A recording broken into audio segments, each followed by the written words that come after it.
वो देखो नहीं तो, हालांकि बड़ी गाड़ियाँ हैं हजारों, और उधर देखो जरा। पानी की टैंकी गाड़ी है। तैर रही है।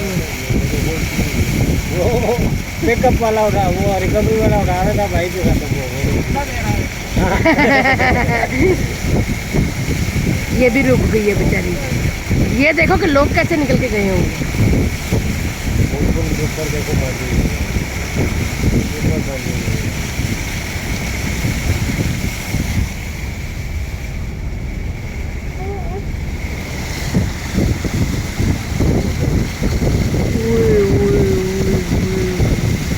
देखो ये मार्केटों के अंदर कितना नुकसान हुआ होगा।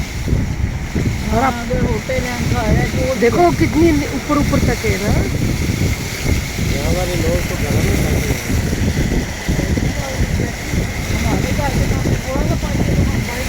वो देखो नहीं थी।